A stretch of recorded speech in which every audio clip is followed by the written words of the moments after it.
So if you've played any Overwatch in the last 2 or 3 weeks, ever since Brigitte came out, this should be a familiar sight to you.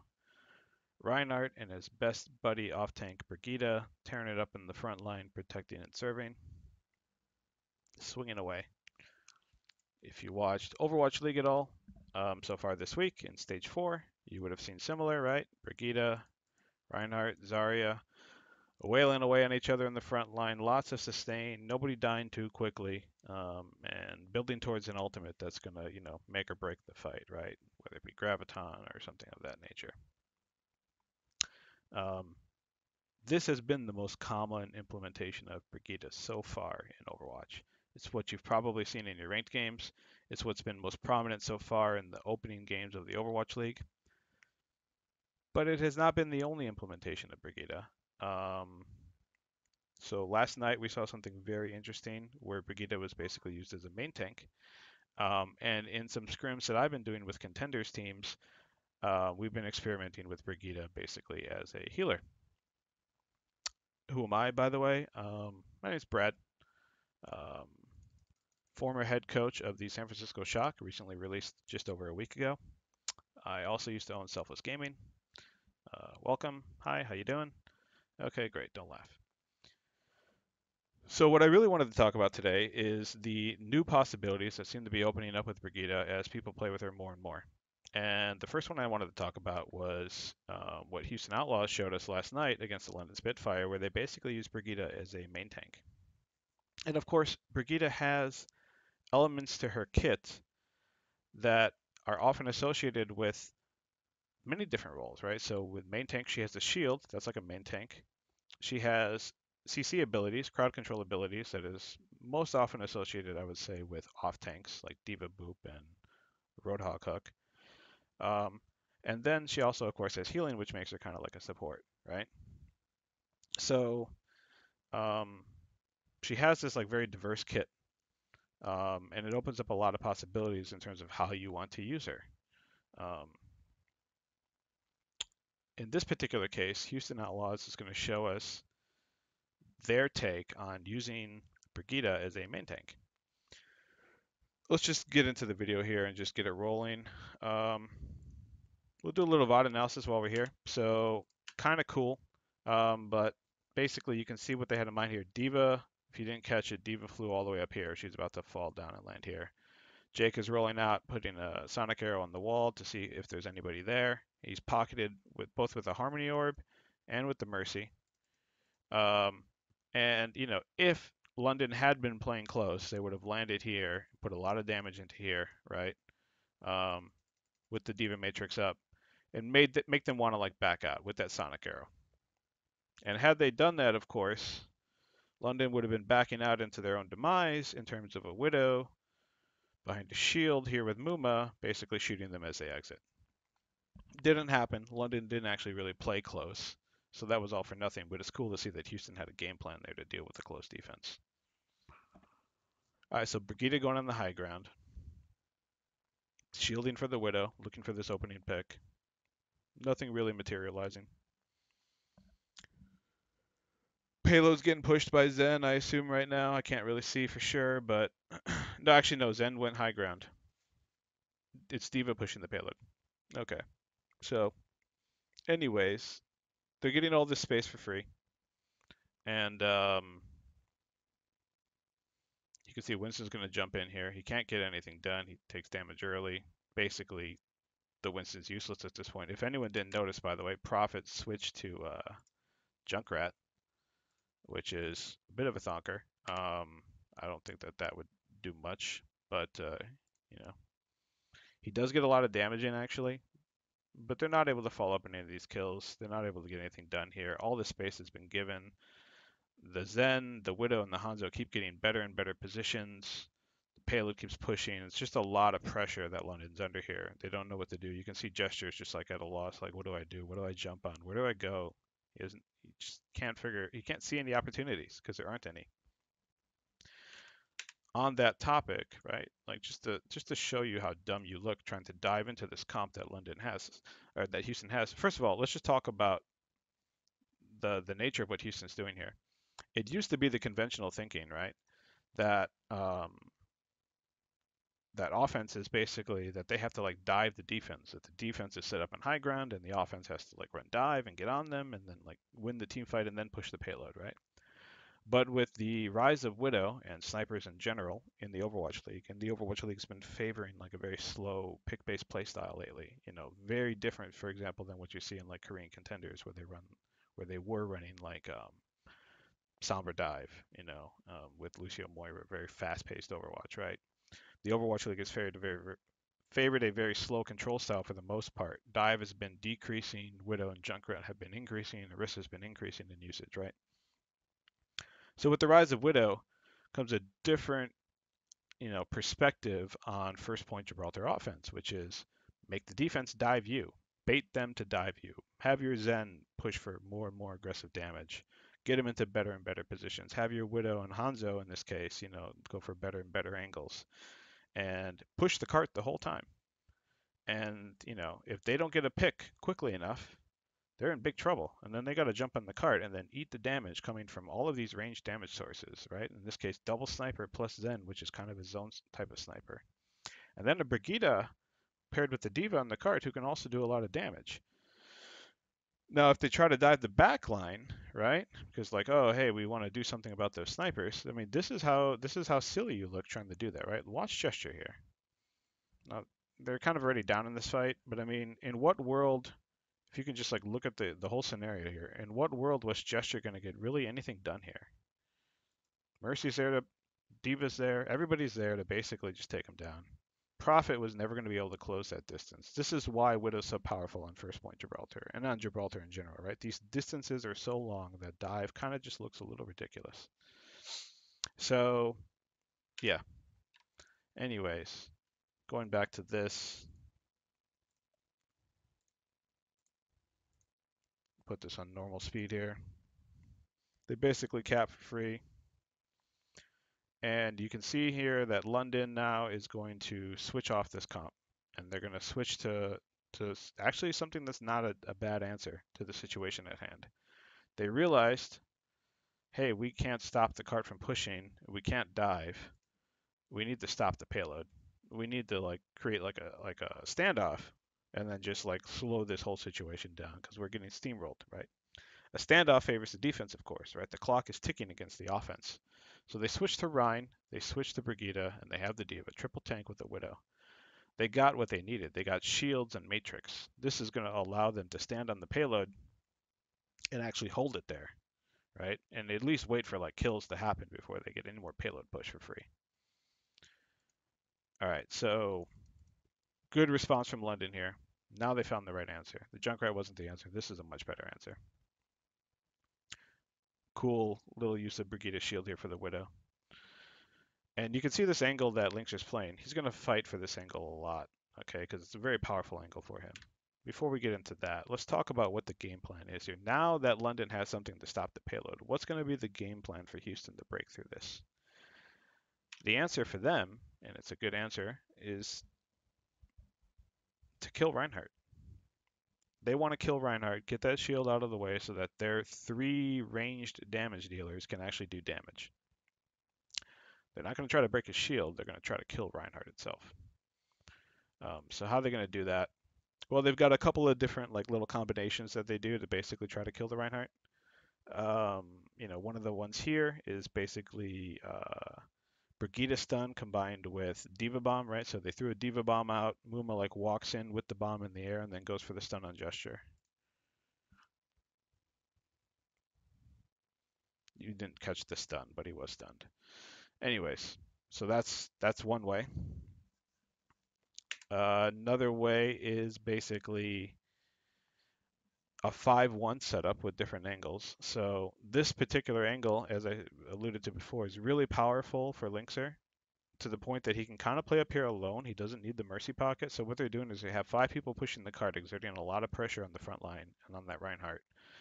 Giving the Brigitte a pocket, giving the Hanzo a pocket, so that they can apply a lot of pressure from the front. And then Widow sits up here, and he gets to use this pillar here to LOS this angle. He gets to use this flooring here to like LOS all this stuff down here. Unless the Widow's down here peeking him from here, he's not in any real danger from like a Widow. And he's not going for Widow, he's going for Ryan. He's trying to shoot Ryan in the back. So he's avoiding the Widow 1v1 and going for Reinhardt. Everyone's pressuring Reinhardt. All 6 of these guys are pressuring Reinhardt in their own way right now. And you can see how this plays out. I'll just slow it down here slightly. Jake's going to get rezzed here. Muma was like pushing in. He gets the pocket back. He stuns. Widow shot comes from the back as well, right there. Boom. Reinhardt dead. Now you can also imagine here, now you just saw a moment ago that like Jake was also up here shooting. They didn't actually do it here, but a combination of like scatter plus Brigitte stun could have also been an option to kill the Rein. So they're basically just targeting Reinhardt. Here's just one more example of that just a few moments later. Sonic arrow to see where everybody is, see where the Reinhardt is. Arrow in such a way that you separate the Rein from his team. He has to disengage the other way. They isolate him, they kill him. Reinhardt's dead. Now all that range damage can go to work. The Zenyatta, the Hanzo, the Widow, right? That's the scenario that they want. All this cart push is going to come for free now. Lots of pick potential. Just as like a quick side note, but if you just like look in this sort of moment here, look at Muma. It's got Mercy Beam and Harmony, right? So this goes back to basically how are you using Brigitte as a main tank. He's aggressive on the front line with double healing pocket, his own shield that he can rotate up and down as he needs to like avoid, say getting sniped or really high amounts of incoming damage like in the current patch of the game Storm Arrow. In the Overwatch League you don't have Storm Arrow, but you know what I mean, like just rotating the shield with the heals and the stun abilities gives him immense survivability in the front line as if he were like a better version of Reinhardt. And better version in the sense of like, okay, Shatter's not as good, but um, he has all of these like abilities, or she has all these abilities for like normal fights that just make her really good. Like if you try to dive, she can protect her supports better. If you try to 1v1 her, she's gonna like win majority of the time. She doesn't feed as much ultimate, in general. All kinds of benefits to Brigitte over Reinhardt, basically performing the same role, so long as he has the support from his team in terms of matrix and healing resources. Very, very interesting take on the hero. I like it a lot. And it worked on both high ground, right? Like second point Gibraltar, first and second point Gibraltar, taking them high ground on the first and then having them on the low ground on second, but having these widows, these snipers basically control the high ground for you, not have to worry about being shot from above, right? So it worked in like both scenarios so long as you had the right heroes like built around it. Really cool. All right, so that's Brigitte as a main tank. Let's very quickly talk about Brigitte as a support. So this is something that I've been theory crafting with Legit RC, Nex, and Ajax, all of whom are with last night's leftovers contenders team. And basically, the experiment is to say, what does Overwatch look like now in this new version of the game with the new Hanzo and the new Brigitte? What does it look like? What does fast Overwatch look like? What does dive look like now? Now that they've added all these anti-dive heroes, is there still a way to make dive useful and effective? And with the nerfs to D.Va in particular, is there the potential to bring back triple DPS? So this is an attempt at that, basically. It's kind of like how, a good way to think of it is to basically say, let's go deeper. Um, McCree always countered flanking heroes like Tracer and Genji, but McCree didn't counter dive, right? This is in the past. Brigitte and the new Hanzo, they counter flanking heroes, but can they counter like a six-man dive, like a full-on triple DPS dive? Um, So, we've got a six-man comp here. Every one of these is flankers. Even the Brigitte is a flanker. I mean, she has great ability to take 1v1s, which means she's able to get caught out on the flank, and still survive the encounter, depending on who she runs into or how many people she runs into. So 6 hero second flank, it's all in on flanking. If you drop even one of these heroes, okay, like you drop like the Tracer for a Widow, for example, this is Ruins, right? It's a Widow map. This comp loses its effectiveness very quickly. What you need is a critical mass of like constant harass, constant pressure. You really want all six. So, resist the temptation to incorporate a Pharah, incorporate a Widow, any of that stuff. Stick with like this massive harassment style and see where it can take you. So right now on paper, right, they have Widow and Hanzo. I mean, the Hanzo's really good against the heroes that we run. The Widow should be good, but maybe if we close the distance on the Widow, he loses effectiveness, right? So let's just go ahead and play this out.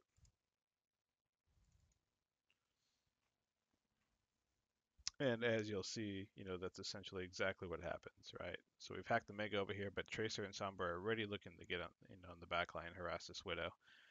They decided to go through tunnel to bridge, which means it made them very easy to surround. The Widow's already focused on our Tracer.